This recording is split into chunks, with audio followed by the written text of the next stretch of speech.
¿Qué tal? ¿Cómo están? Bienvenidos a un nuevo programa de Junta Médica. Hoy vamos a hablar de las hernias, pero de todas las hernias, ¿no?, que pueden aparecer en la zona abdominal, como por ejemplo la inguinal, la femoral, hiato, incluso hay otras más que nuestros especialistas nos van a explicar, menos la discal, atención, porque esa la vamos a dejar para otro programa. Pero sí es muy importante que aprendamos acerca de las hernias. Es posible, por ejemplo, vivir con una hernia y no necesidad de operarla. Luego también a veces dicen que las hernias inguinales suelen aparecer más en los varones. ¿Esto realmente será cierto? Bien, vamos a arrancar el programa ya de inmediato. Nuestro tema del día, las hernias.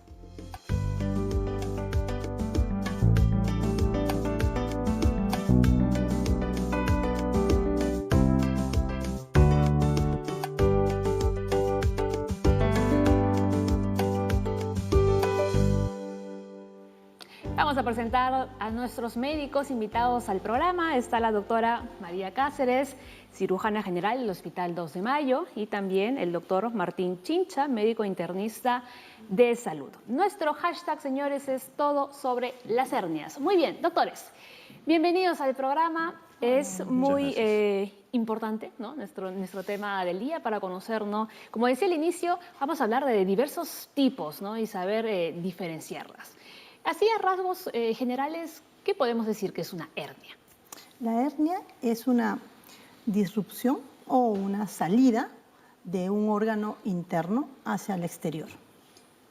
Por lo general, lo que más se conoce, lo que muchas personas tienen, es la hernia umbilical, es la más frecuente de todas. Es la salida, es la apertura, para empezar, del ombligo, que normalmente se cierra cuando el bebé nace. Normalmente se tiene que cerrar. En algunas personas puede quedar entreabierta y en muchas personas se puede esto desarrollar a crecer un poco más. Y entonces comienza a salir los órganos internos. Lo primero que sale es nuestra grasa. Y lo segundo que puede salir y que nos va a traer complicaciones es el intestino. Y es ahí donde lamentablemente pueden ocurrir desde una simple cirugía, vamos a decirlo así, de 10 minutos a una cirugía muy compleja con un paciente muy venido a menos por una gran complicación. ¿Cómo qué? Como que se sale todo el intestino, se estrangula, deja de recibir la irrigación sanguínea normal, se necrosa, se perfora y hace una peritonitis.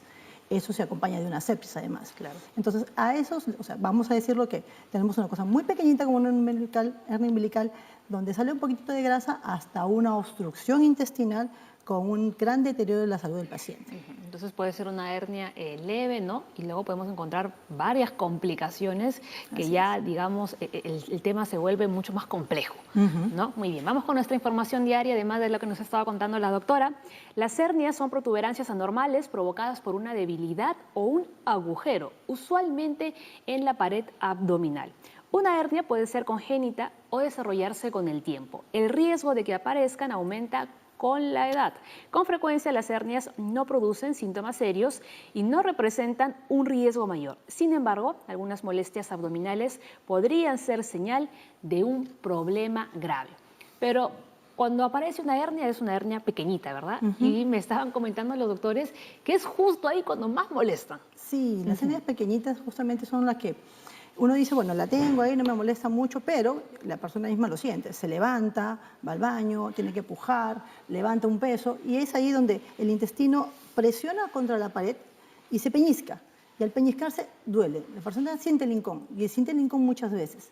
A medida que va creciendo la hernia, porque esa debilidad de pared se va aumentando, vamos a decirlo así, el intestino entra y sale a comodidad y entonces deja de doler.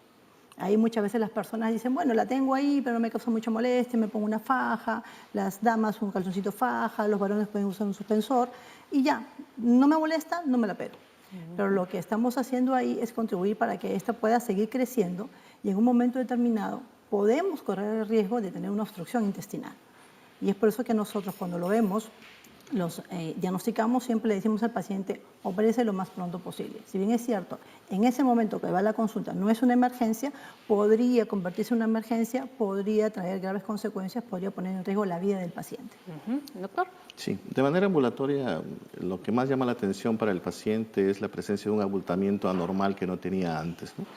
Este abultamiento es necesario inicialmente en la evaluación por la parte clínica definir si corresponde a una hernia o pueden haber algunas alternativas diagnósticas, ¿no? Cuando se trata de una hernia, Muchas veces el paciente inicialmente puede no tener síntomas, puede él haberlo subestimado y durante la consulta es que se le pregunta sobre algunos síntomas. De hecho, algunas hernias pueden ser detectadas en un examen rutinario, examen general, que se realiza para, por ejemplo, fines laborales, ¿no? Cuando una persona va a entrar a un trabajo de carga o a un trabajo especial, se le hace una evaluación médica previa y en eso sí está definido que el médico debe evaluar activamente la presencia de una hernia de manera específica, ¿no? Porque el paciente puede no haberla notado, ¿no? Con el transcurrir de la evaluación se debe ver la relevancia de la presencia de la tumoración, si se trata de una hernia o no, porque muchos síntomas podrían ser tardíos, inclusive como emergencias. El paciente que ha vivido bastante tiempo con una hernia puede presentarse como complicación de esta hernia, es decir, obstrucción intestinal, por ejemplo, y si la hernia es dolorosa, pues ya la encarceración y la necrosis, como mencionó la doctora en algunos inicios, ¿no? Claro, porque esta hernia va creciendo con el paso del tiempo, ¿no? Ahora, siempre pensamos que una de las causas de que aparezcan las hernias es porque uno carga mucho peso. ¿Esto es verdad?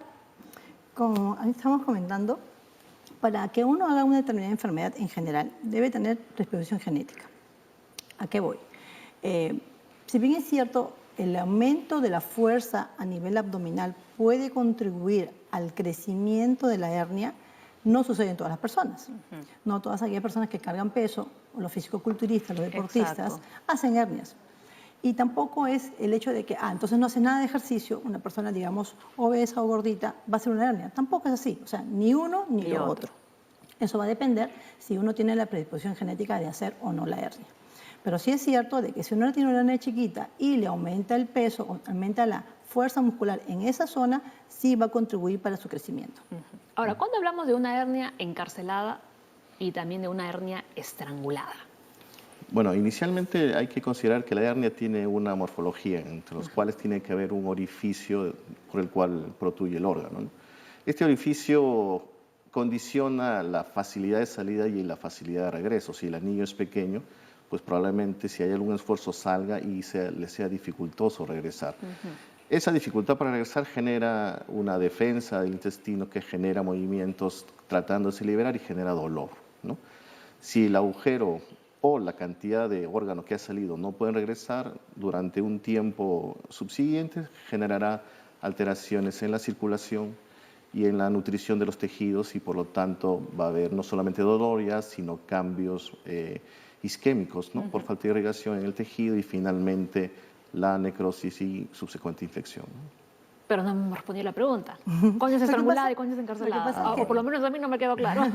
Sale la hernia, ¿ok? Y entonces la hernia vamos a clasificarla facilito. Complicadas y no complicadas. Las no complicadas son las que entran y salen. En cualquier momento. Sea umbilical, inguinal, la que tú quieras. Entra y sale y no pasa nada. Las complicadas son las que tú estás hablando. Las incarceradas y las estranguladas. Las incarceraciones están en la cárcel, o sea, están encarceradas, no salen. Es decir, tenemos el huequito, sale el intestino y ya no puede regresar. Ya está encarcerado. Hasta ahí se quedó. Hasta ese momento es una hernia encarcelada, el paciente va a sentir el tumorcito, el dolorcito y no, hasta ahí nada más. Con el paso de las horas, aproximadamente 6 horas en promedio, la vasculatura, la irrigación sanguínea de esa hernia se va a ver afectada. No va a ser irrigada lo mismo que el resto del intestino, va a ser mucho menor. Y entonces al no ser irrigada va a comenzar a podrirse, va a comenzar a estrangularse, va a comenzar a necrosarse. Entonces la incarcerada es aquella que se queda ahí y tiene pocas horas de evolución, menos de 6 horas.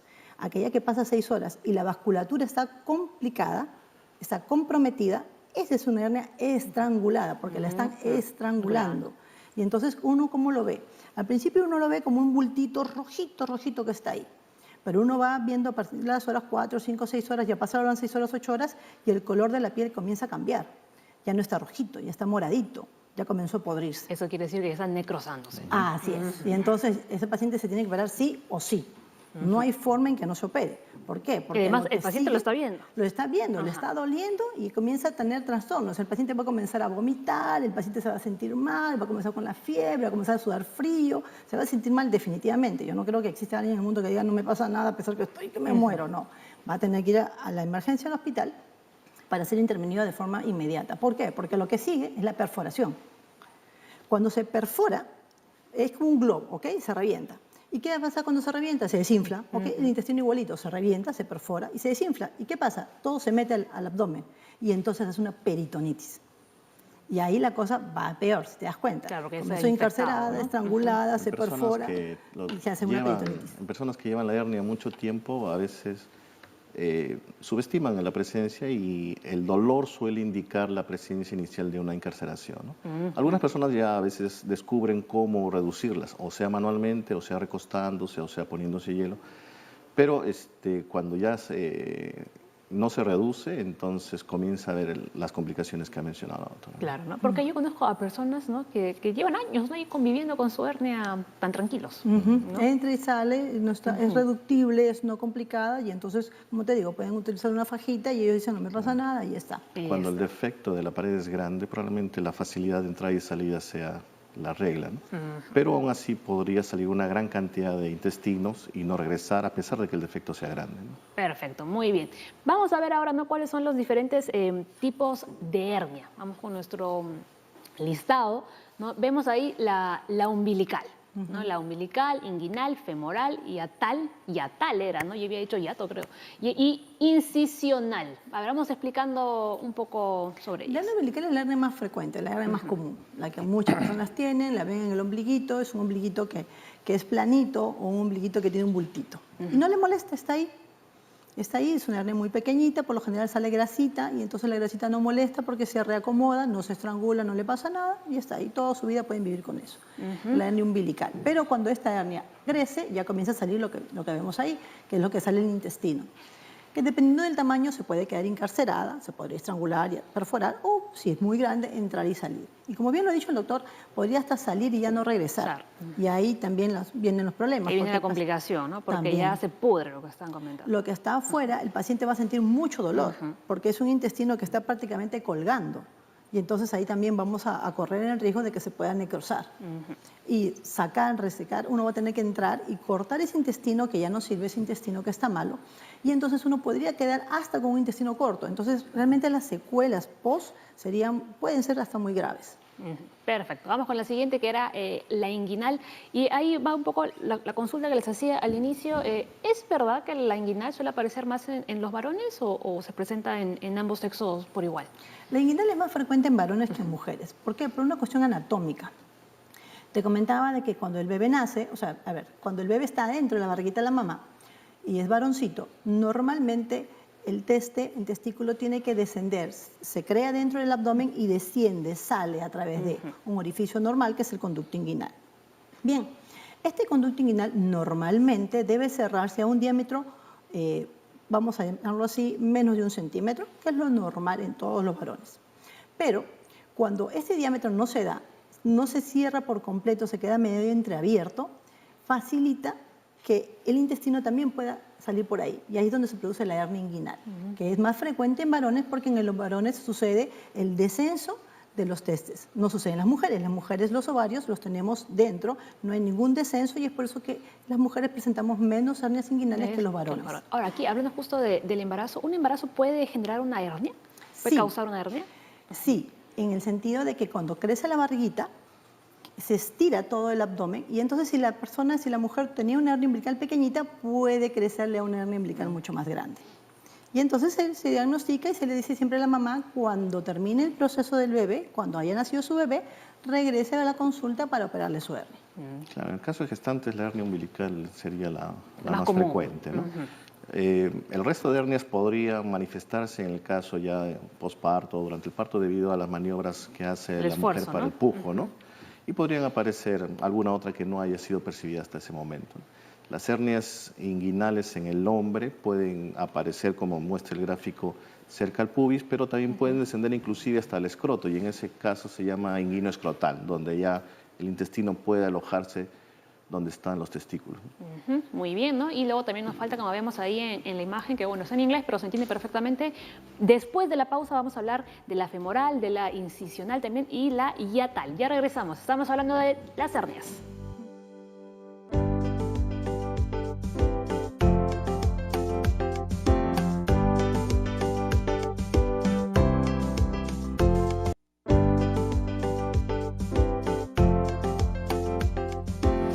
Continuamos hablando de las hernias aquí en Junta Médica con nuestros médicos invitados. En realidad son hernias, ¿no? Que se sitúan en la zona abdominal, ¿no? Pero hay una en concreto que me está contando la doctora, que era la hiatal, ¿no? Que es una que se sitúa en la zona del esófago. Esófago, estómago. Ajá, muy bien, aquí lo vamos a explicar con mayor detalle. Continuamos, ¿no? con nuestra imagen, ¿no? Ahí está, ¿no? Vamos a ver, por ejemplo, ¿cuál es la hernia femoral? La hernia femoral ocurre, como bien dice ahí, en el canal femoral. Lo que pasa es que la zona inguinal, en la zona del ingle, en la zona del doblez entre la barriga, vamos a llamarlo así, y la pierna, el muslo. Esa es la zona del ingle. Unos centímetros más abajo, aproximadamente unos 2 centímetros más abajo, está saliendo la arteria y la vena femoral, que son las grandes arterias, los grandes vasos, que van a irrigar todo el miembro inferior, tanto derecho como izquierdo. Bien, al costado de la vena femoral hay un espacio normalmente cerrado, o sea, un espacio natural donde sale la vena, pero ese espacio podría ser un poquito más ancho de lo normal y al ser más ancho de lo normal, dejar un hueco de salida. Y ese hueco de salida natural se llama hernia femoral. Por ahí también puede salir el intestino. Quisiera solamente aclararte un detalle, y tú lo has hablado sobre hernias incisionales. Todas las hernias son aquellas dilataciones naturales, de orificios naturales. El ombligo es un orificio natural que se tiende a cerrar. Al no cerrarse, hace la hernia umbilical.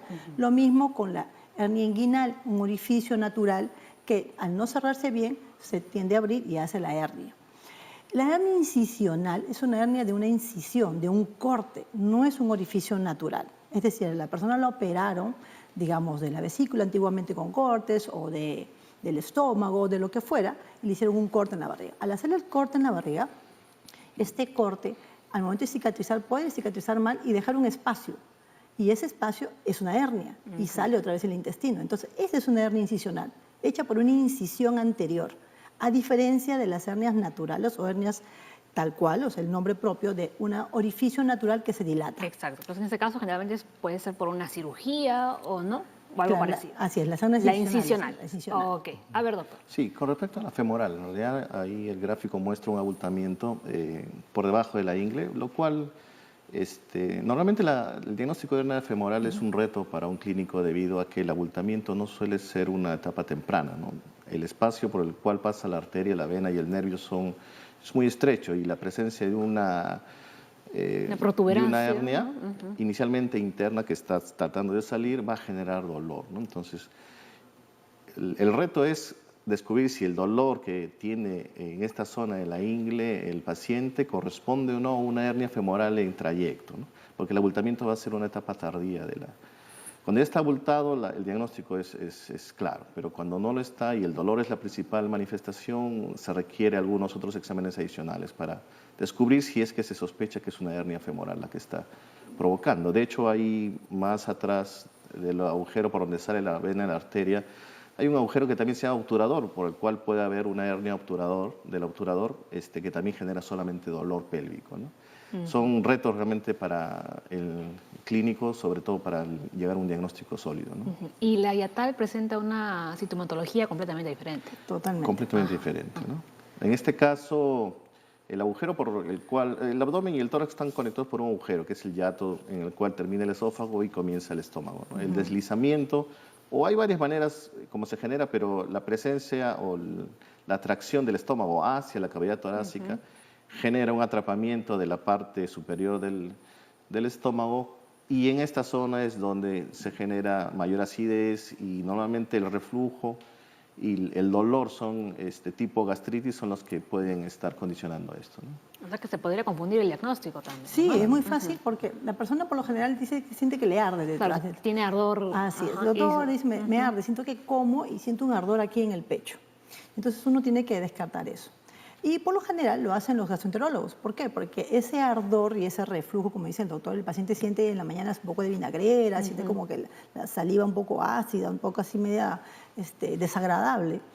Y entonces va primero al médico internista, quien luego de la evaluación lo puede derivar con el gastroenterólogo, el que le va a hacer la endoscopía. En la endoscopía es que se diagnostica la hernia hiatal, porque el endoscopista, el gastroenterólogo, es que va a ver justamente el paso del esófago hacia el estómago, la forma que tienen son diferentes, el epitelio, nosotros lo llamamos así, que tienen es diferentes. Entonces él puede poder determinar si realmente existe ese reflujo y si el estómago está ascendiendo. Si él ve que el estómago está ascendiendo, va a decir, aquí hay una hernia y ya tal.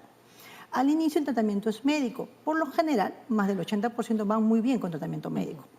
Pero cuando ya el tratamiento médico no funciona, el paciente sigue con la sintomatología o ese reflujo le puede llevar a un trastorno del epitelio, hay un cambio del epitelio y eso podría considerarse a futuro hasta un cáncer. Cuando uno ya ve esos cambios a la endoscopía, el mismo endoscopista le dice, señor o señora, se tiene que operar, porque hay un alto riesgo de que esto desarrolle un cáncer. Y es ahí donde recién nosotros intervenimos. Muy bien, perfecto. Entonces ya hemos ido entendiendo las diferencias, ¿no?, de las diversas hernias. Muy bien, vamos a ver estos datos. Las hernias pueden provocar malestar y dolor cuando se está de pie, se hace esfuerzos físicos o se levanta objetos pesados. Una hernia estrangulada causa dolor constante que aumenta gradualmente y está acompañada de náuseas y vómitos. Lo que habíamos mencionado, ¿no? Justamente cuando se estrangula ya no hay el retorno del intestino hacia el abdomen y entonces se va comenzando a quedar. ¿Por qué? Porque el tubo digestivo es eso, es un tubo. Pasan los nutrientes y pasa la saliva y pasa todos los jugos que normalmente producimos. Y eso tiene que pasar tal cual. Se comienza en la saliva y se termina a nivel del ano. A nivel de que va pasando por todo el intestino se van absorbiendo los nutrientes, los jugos y todo lo demás. Pero ¿qué pasaría si ese tubo lo interrumpimos? Seguimos produciendo saliva, seguimos produciendo jugo gástrico, seguimos produciendo jugo pancreático y todos nuestros jugos normales y naturales. Y se va acumulando, porque es como si de un desagüe se hubiera atorado. Y entonces ahí es donde el paciente lo que va a tener es una hinchazón de la barriga, va a tener una obstrucción intestinal, porque está obstruido el intestino, y es ahí donde vienen las mayores complicaciones de las hernias. Ahora, todo bulto que podamos nosotros sentir, ¿no?, va a significar que es una hernia. No, o, por no ejemplo, cuando necesariamente. debemos preocuparnos y acudir ya donde el médico. Cuando lo mencioné al inicio, la persona puede consultar por el abultamiento anormal que antes no tenía, ¿no? Entonces hay que examinar y tener algunas características propias de la aparición de una hernia, como es el aumento del tamaño con el esfuerzo. Y para eso no solamente se debe examinar echado, sino también parado y necesariamente haciendo una maniobra de pujo para poder ver si crece o no crece, ¿no? Luego, la localización, porque, como dijo la doctora, las separaciones son conocidas y en todo caso estas zonas son las que van a determinar la presencia si es o no una hernia, ¿no? Pero existen diagnósticos diferenciales, ganglios, existen lipomas, existen otras alternativas diagnósticas, para lo cual, claro, tumores, para lo cual ante la duda va a requerir exámenes adicionales, ¿no? Claro, estamos hablando de las hernias más frecuentes, las más comunes, las que mayormente la gente tiene, pero también hay otras hernias más raras, como bien dice el doctor, que pueden presentarse en otras partes del cuerpo, como por ejemplo una hernia paraumbilical. O sea, del ombliguito a su costado derecho o a su costado izquierdo también pueden aparecer otras hernias. Son las llamadas hernias de Spiegel. También en la parte lumbar, en la parte posterior. También la persona puede notar un dolor crónico que uno al examen puede notar un abultamiento, como bien dijo el doctor, que con el esfuerzo aumenta. Estas hernias lumbares, que también son de tratamiento quirúrgico. Entonces, en primer lugar, como lo ha dicho bien el doctor, hay que diferenciar. Pueden ser lipomas, puede ser simplemente el crecimiento de un tumor benigno, no es un cáncer, es simplemente un acúmulo de grasa especial que se queda como una cápsula y esa puede crecer con el paso del tiempo, siendo siempre un lipoma, siempre siendo un tejido de grasa, no siendo una hernia. Podría ser un tumor también, podría ser un sarcoma o un tumor propio de la piel o de tejidos conectivos. Entonces, esos diagnósticos diferenciales los tenemos que hacer nosotros cuando el paciente acude al hospital para ser visto, ¿no? Entonces, como bien dijo el doctor, uno lo que hace es examinarlo, uno lo sienta al paciente, lo levanta, ve los esfuerzos, si aumenta o no aumenta, y de acuerdo al examen físico uno va pidiendo los exámenes correspondientes si es que tenemos duda de que fuera o no una hernia. En el caso de la zona, por ejemplo, entre el ombligo y el esternón, que es la zona epigástrica, a veces hay dolor por el cual el paciente consulta y que uno asume que podría ser una gastritis, pero en realidad la línea media puede dejar salir una pequeña cantidad, es pequeñita, pero es muy dolorosa, la hernia epiploica, ¿no? O sea, la grasa peritoneo sale, siquiera una pequeña cosita, vamos a decir, como un frijol, y es sumamente dolorosa, ¿no? Es la hernia epigástrica, ¿no? Y es la que hay que siempre al examen palpar, tocar, porque podría asumirse que es una gastritis y no lo es, ¿no? Ahora, podemos diferenciar, perdóname que aumente, Hay muchas personas que cuando se levantan notan que la barriguita como que les protruye. O sea, sale como si fuera un triangulito. Lo ven ahí y no pasa nada porque no es una hernia realmente. Eso es una diastasis de recto. O sea, hay que ver al paciente realmente ante alguna anomalía que él pueda notar, debe acudir al médico para que nosotros le digamos, señor, si es una hernia, no es una hernia, o puede ser una diastasis de recto. ¿Y eso qué es? Es una cosa muy sencilla. Como te decía, por ejemplo, los atletas tienen bien marcados los músculos del abdomen. Todos lo tenemos igual, solo que no lo desarrollamos como ellos porque no hacemos los mismos ejercicios. Ah, ya, que eso nos quede claro. Los cuadraditos existen. Lo que pasa es que están cubiertos por una capa de grasa. Así es. Todos ahí adentro en la profundidad lo tenemos. Y entonces, estos cuadraditos, que son bien bonitos, están paralelos, ¿sí? Tanto del lado derecho como del lado izquierdo. Estos se pueden separar. Al separarse, lo que sucede es una diastasis, una separación de los músculos rectos del abdomen. Por eso se llama diastasis de recto. Eso no es una hernia, es simplemente una elongación del tejido. La persona, por lo general, se opera por estética. Realmente no es un tratamiento obligatorio. No es que yo lo veo, le diagnostico, le digo, señor, señora, se tiene que operar. No, no es así. Se opera si usted desea operarse. Si usted le dice por una cuestión estética, doctora, hay muchas señoras que vienen a mí y me dicen, ¿sabe qué, doctora? Se ve muy feo, no me gusta. Me voy a la playa, me levanto y se ve una cosa horrible. Es cierto, no es muy estético que digamos. Y sí, se pueden operar, lo colocamos una malla. Y de eso no sabemos nada acerca de las prótesis que ponemos, pero... Después, doctora, todavía no nos adelantemos, todavía nos queda programa. Sí se pueden operar, pero eso es una diastasis de recto, que no es lo mismo que una hernia. Muy bien. Ahora, hay una pregunta que quiero que me la respondan después de la pausa, porque si decimos que no necesariamente una persona que carga peso se va a herniar, ni un gordito o alguien que está con sobrepeso, que no haga ejercicio, también tiene mayor predisposición a tener una hernia. Entonces, ¿cuáles son los riesgos para que estas hernias aparezcan? Vamos a conocer esta respuesta después de la pausa.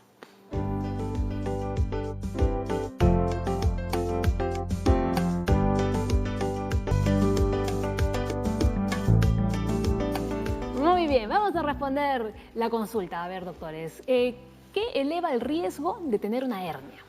Bueno, para empezar yo, Las lo que causas, pasa es que son factores de riesgo que el médico al momento de examinar debe evaluar naturalmente. Ahora, sobre esto, los factores de riesgo van a ver sobre una condición previa que actualmente se habla sobre metabolismo del colágeno que se llama herniosis, ¿no? En el cual se asume que las personas que comienzan a tener esto tienen una predisposición genética a hacer esto, sobre lo cual se agregan una serie de factores que van a facilitar la presencia de esto. Por ejemplo, la obesidad, el tabaquismo, la presencia de esfuerzos grandes, defectos que ya hayan empezado a aparecer como las hernias inguinales, ¿no? que es congénito también, ¿no?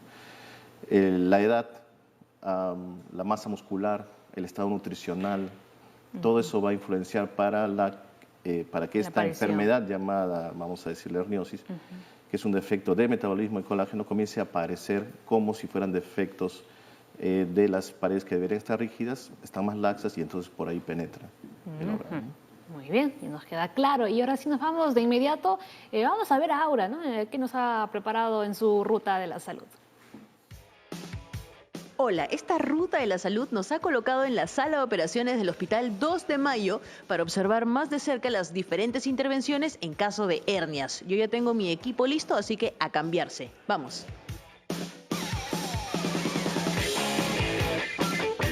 Ya estamos totalmente preparados para poder empezar nuestra ruta de la salud y estamos con el doctor Miguel León, que nos va a contar qué tipos de intervenciones se realizan en el caso de hernias y qué instrumentos o indumentos se utilizan precisamente. Doctor.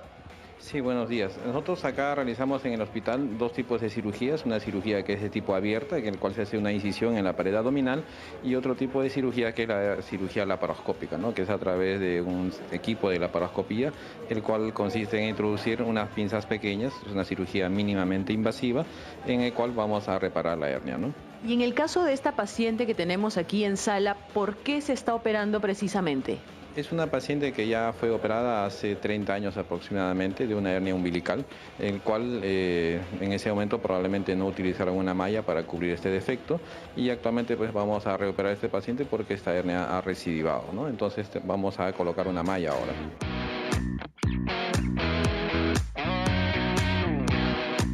La malla es un material biológico, justamente aquí tengo una, es un material biológico que vamos a colocar en la pared abdominal en el defecto donde tiene el paciente, ¿no? Entonces esta malla va a crear un proceso de fibrosis y va a reforzar esta pared, ¿no? De esa forma el paciente va a tener menos probabilidad de tener una hernia, ¿no? Una recidiva de la hernia. Entonces todos los casos que se operan deben utilizar este material. Así es recomendable que la mayor parte de cirugías utilicen este material.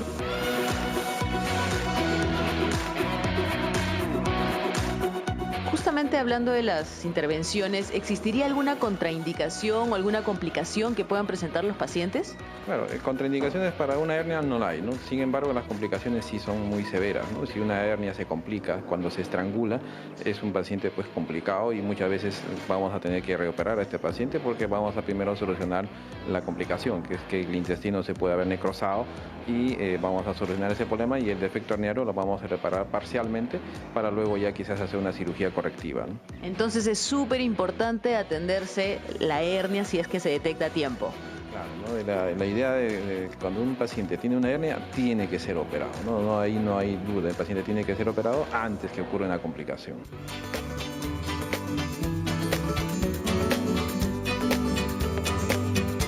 Y usted me había hablado de cómo se capacitan las personas o los estudiantes aquí en el Hospital 2 de Mayo. Claro, nosotros acá realizamos un entrenamiento a los residentes, que son médicos que están haciendo la especialidad, y nosotros mismos los cirujanos, ¿no? Nosotros acá tenemos un centro de entrenamiento de cirugía experimental, donde básicamente hacemos cirugía laparoscópica, ¿no? El cirujano laparoscopista tiene que estar en continuo entrenamiento para que pueda fortalecer sus habilidades y destrezas y hacer pues una mejor cirugía cuando lo requieran, ¿no?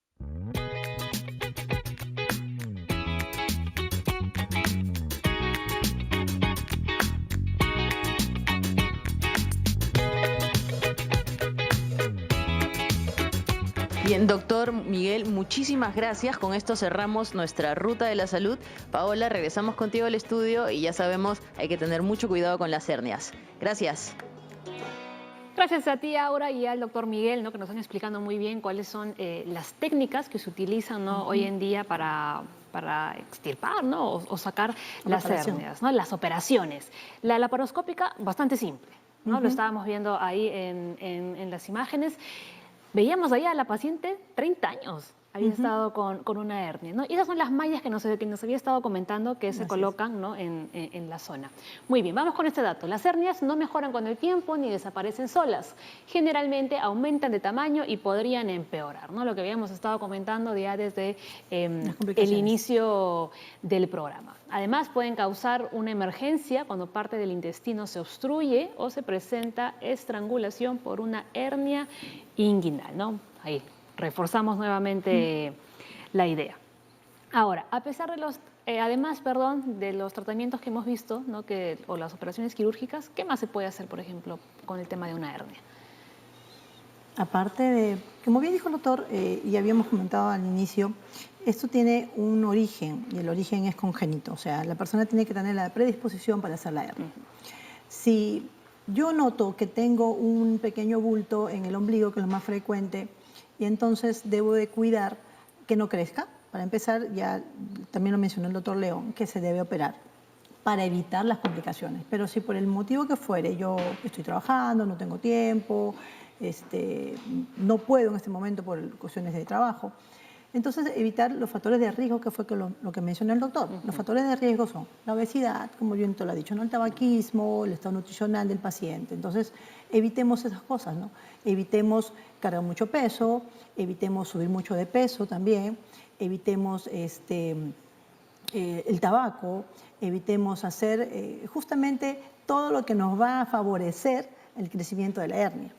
Y entonces, si yo tengo una hernia umbilical, vuelvo a repetir, que es lo más frecuente, podría utilizar una faja para evitar que me siga creciendo más, porque yo voy a seguir cargando mi cartera, o voy a seguir cargando el maletín, o voy a seguir subiendo las escaleras en el trabajo, porque tengo que subir las escaleras, y entonces yo sé que voy a seguir realizando esfuerzo físico para evitar el crecimiento mayor de la hernia. Como bien lo has dicho tú, no va a desaparecer, se va a quedar ahí, pues me pongo una faja en la zona que corresponda, ¿no? Si es una umbilical, pues puedo utilizar una faja abdominal, y si es en la zona inguinal, puedo utilizar, en caso de las damas, un calzoncito faja, o en caso de los varones, un suspensor. Claro, el manejo es quirúrgico, no hay muchas opciones. Las recomendaciones sobre fajas solamente retardan un poco la cirugía si es que no hay alguna complicación de por medio, ¿no? Un aspecto que interfiere mucho con la cirugía probablemente es el riesgo quirúrgico, ¿no? En cuyo caso se pueden optar por procedimientos probablemente paliativos con respecto al tipo de cirugía, porque hay pacientes de edad que probablemente por su riesgo quirúrgico no puedan ser operados, ¿no? Ahora, esta cirugía es, digamos, bueno, toda cirugía tiene un riesgo, no, eso está claro, pero digamos que es simple dentro de lo que cabe o no. Depende si es una cirugía o una hernia no complicada. Si es una hernia no complicada, y vamos a decir es una hernia umbilical, la cirugía por lo general demora entre 10 a 15 minutos. Porque es una cosa no complicada, es simplemente abrir la pared, ver el defecto y cerrarlo, ya está. Pero si es una cirugía complicada, como ya también mencionaron también el doctor León, una obstrucción intestinal, de lo que estamos hablando, una estrangulada, una necrosada, una perforada, una peritonitis, ya las cosas cambian. Como bien se ha mencionado, cuando tenemos una peritonitis en un paciente, lo que tenemos que hacer en ese momento es salvarle la vida. Y entonces en ese momento lo que hacemos es resecamos, quitamos, cortamos el intestino que está podrido, necrosado o perforado y lo empatamos. Y esperamos que el paciente mejore. Lo cerramos la barriguita y esperamos que mejore. Y una vez que ha mejorado el paciente, recién le decimos, señor, tenemos que reparar la hernia. ¿Por qué? Porque la reparación de la hernia implica la colocación de una prótesis. Y la prótesis está contraindicada cuando el abdomen está infectado. Si hemos entrado por una peritonitis porque se le perforó la hernia y se le hizo una peritonitis, obviamente en ese caso no se le va a colocar la malla. Se le va incluso hasta dejar la hernia. Muchas veces hemos tenido que intervenir en los pacientes y por el estado crítico en el cual se encuentran, la mayoría de ellos pacientes ancianos, entonces la cirugía tiene que ser corta, tiene que ser de tiempo muy corto. Entonces entramos, reparamos y salimos y le dejamos la hernia para un segundo momento, porque en ese momento lo que tenemos que preservar es la vida del paciente. Y entonces, porque está en shock séptico, porque el corazón no está latiendo bien, porque no está respirando bien, porque realmente está al borde de la muerte, tenemos que entrar, sacar lo que está malo, en este caso el intestino que está perforado, limpiar el abdomen y cerrarlo.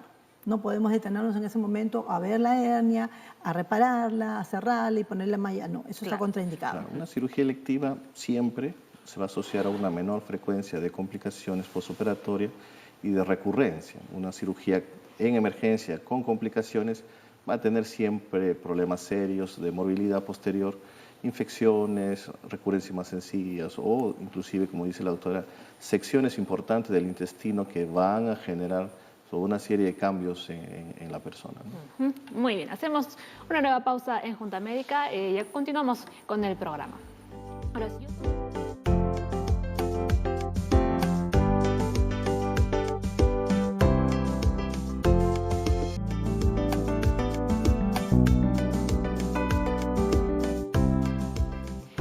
Nos vamos de inmediato con una consulta telefónica. Paola desde San Borja, mi tocaya. A ver, adelante. Aló. Aló, buenos días. Sí, ¿cuál es tu consulta a la Junta Médica? Buenos días. ¿Qué tal, señorita? Deseo saber, yo tengo una hernia en el ombligo. Entonces, deseo saber qué pasa si es que salgo embarazada y es parto natural. ¿Me tienen que operar primero la hernia? ¿Cómo es eso? Muchas gracias. Si ya está gestando, claro. Si ya está gestando, no. O sea, no hay que operarla ahorita. Hay que esperar que termine la gestación para luego, después de que haya nacido el bebé, ser operadas. Claro, a medida que crece el útero va a ocupar la parte anterior y va a desplazar los intestinos, que es el principal órgano que sale por una hernia, los va a desplazar hacia arriba. Entonces, no se va a manifestar tanto el problema de la hernia umbilical durante el embarazo, ¿no? Pero después del parto probablemente sea más manifiesto y tenga que proceder ya posteriormente a una cirugía electiva, ¿no? ¿Y si no está embarazada? Se le recomienda que se opere. Que se opere. Claro, claro, justamente para evitar las complicaciones. Perfecto, muy bien. Bueno, pues ahí estaba entonces la pregunta respondida. Vamos a irnos con una información del Ministerio de Salud y ya venimos con las conclusiones finales de nuestros doctores invitados aquí al programa.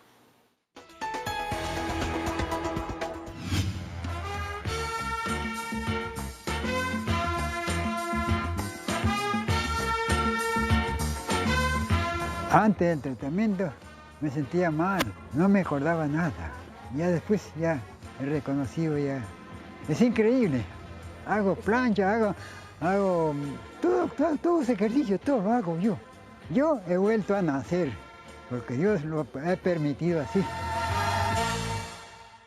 César Ochoa tiene 86 años de edad, pero hace 2 años fue víctima de un infarto cerebral, enfermedad que le impedía mover parte de sus extremidades e incluso no le permitía hablar.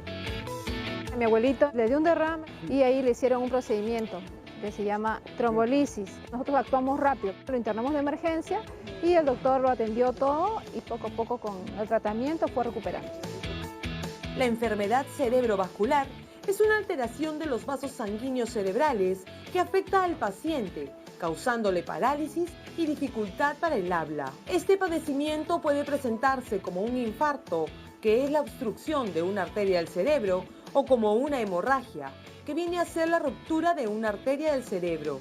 De ellas, la más frecuente es el infarto cerebral, la misma que se presenta en un 80% en los pacientes, como le ocurrió a don César. Si se confirma el infarto cerebral, los pacientes pueden ser tratados en el hospital. Actualmente hay un tratamiento llamado trombolisis que disuelve el coágulo y si el paciente llega antes de las 4 horas y media, de manera endovenosa por la vena se le aplica la sustancia y el paciente puede recuperar sus funciones. La recuperación no necesariamente es inmediata, pero a los 3 meses se ha visto que los pacientes recuperan. En el plano terapéutico, la trombolisis es un avanzado método endovenoso que consta de un anticoagulante potente que disuelve los coágulos alojados dentro del cerebro. Afortunadamente, los pacientes que han pasado por este tratamiento han evolucionado positivamente. Esta enfermedad tiene algunos síntomas que, si son detectados a tiempo, puede significar la diferencia entre la vida y la muerte. Por eso es importante controlarse al menos una vez al año la diabetes, la hipertensión, el colesterol y la arritmia cardíaca. La enfermedad cerebrovascular constituye la primera causa de muerte a nivel mundial. Por eso es importante actuar de inmediato para que el tratamiento sea efectivo. Informó para Salud en Acción Erika Micle, con cámara y edición de César Barreda. ¿Qué les ha parecido el informe de Salud en Acción? ¿No? Hemos conocido más acerca de la trombolisis. Hoy cómo va avanzando la tecnología, ¿no? Vimos al señor de 80 y pico años haciendo sus planchas. Estaba estupendo. Sí, una buena recuperación. Perfecto, muy bien. Bueno, como les decía al inicio del programa, hemos estado hablando de las diferentes hernias, ¿no? Estas se podían catalogar como las abdominales, ¿no? Porque ya la hernia discal, que la vamos a ver en otro programa, ya es otra cosa completamente diferente, ¿no? Muy bien, vamos a ir con las conclusiones finales, ¿no? del programa, a ver, para que a la gente le quede claro, ¿no? Cuándo debemos, por ejemplo, operarnos una hernia, cuándo no, cuándo debemos acudir al médico. En todo caso, por la parte clínica, ¿no? Para todas aquellas personas que van a optar por un trabajo en el cual deba realizarse un esfuerzo importante, deben acudir a un chequeo previo, ¿no? Si es que su trabajo no se los pide, ¿no? Por ejemplo, los preventorios o los policlínicos de salud pueden atender este tipo de consulta, ¿no? Y en aquellas personas que ya notan un abultamiento en el abdomen, en cualquier parte del abdomen que aumente con el esfuerzo, pues acudir ante a la evaluación clínica para que sean derivados con un cirujano para ver ya la preparación para una cirugía y las opciones que el cirujano le va a ofrecer para este tipo, ¿no? Ahora, si uno, por ejemplo, va al gimnasio y hace un entrenamiento con pesas, ¿no? Y cada mes, por ejemplo, tú le vas subiendo más carga, más intensidad a tu entrenamiento, ¿sería bueno, por ejemplo, acudir a un médico para ver si todo está en orden? Antes de eso, yo recomendaría que sí, porque el uso de fajas, como le dijo, solo va a retardar la aparición en una persona que ya puede estar predispuesta, solo va a retardar, tarde o temprano le puede aparecer si es que ya las tenía inicialmente, ¿no? Muy bien. Ahora, también sería bueno que los doctores expliquen que una vez que se ha realizado la operación, si usted no toma los cuidados necesarios que han sido indicados por el médico, o sea, la efectividad no va a ser al 100%. Lógico. Como te estábamos comentando, una cirugía de una hernia no complicada va a durar poco tiempo, o sea, en el sentido del acto operatorio. Porque no está complicada, uno entra y repara la hernia, le coloca siempre una prótesis, en este caso la malla. Bien, y luego en el postoperatorio inmediato del paciente, luego que despierta, el médico siempre le dice, ¿no? Siempre le damos las indicaciones de evitar hacer esfuerzo físico, mantener la herida limpia y el tipo de dieta. Entonces, si el paciente nos hace caso, sucede muchas veces que la mayoría es la población económicamente activa, es decir, tiene que regresar a trabajar prontamente y quiere regresar a trabajar. Entonces, me ha pasado, como te venía comentando, de que los pacientes a los 5 o 6 días ya están regresando al trabajo o están subiendo escaleras o están haciendo algún tipo de esfuerzo. Y entonces en ese momento puede venir las complicaciones, en el sentido de que en primer lugar se podría infectarle, y al infectarle podría rechazar la malla, podría salirse la malla, podría no romperse la malla no se rompe, sino simplemente uno lo ancla con unos puntos y esos puntos de anclaje pueden romperse, porque el paciente no hizo caso de las indicaciones médicas. Si se le dice a la persona y a todos se les dice que tienen que guardar reposo, tienen que guardar reposo. El descanso médico es para descansar en casa, no es para estar en la casa subiendo y bajando escaleras, cargando peso y haciendo esas cosas. ¿Por qué? Porque eso no va a contribuir a la buena recuperación del paciente. Y entonces ahí es donde podría recidivar la hernia. ¿Por qué recidiva? Porque rechazó la malla, porque rompió los puntos de anclaje, porque el paciente no hizo caso a las indicaciones, se le infectó la herida y entonces la hernia vuelve a aparecer. Y entonces el segundo tratamiento, que va a ser nuevamente quirúrgico, no hay otro tratamiento para la hernia más que el quirúrgico, va a ser un poco más difícil de tratar, ¿no? Y por lo mismo a los pacientes siempre se les dice y se les recalca. La mayoría de cirugías que realizamos son cirugías entreabiertas y laparoscópicas. Las hernias inguinales las hacemos de forma laparoscópica, las hernias umbilicales las hacemos de forma abierta porque es una sola incisión. Y siempre hay que tener el mismo cuidado, siempre, a pesar que sea laparoscópica o sea abierta, siempre el paciente debe descansar, reposar en casa para permitir la buena adhesión de la malla con el cuerpo del paciente para que ésta forme una fibrosis y se dé por concluida o cerrada la hernia. Importante, ¿no? Y además atrás ha quedado ya aquellas cicatrices grandes, ¿no? que se hacían en las operaciones. Actualmente ya no se hace. No. Muy bien. Vamos a agradecer entonces a nuestros médicos que han venido hoy, ¿no? aquí al programa para contarnos todo sobre las hernias. Y también gracias a ustedes por acompañarnos. Se quedan con la programación de TV Perú. Chao.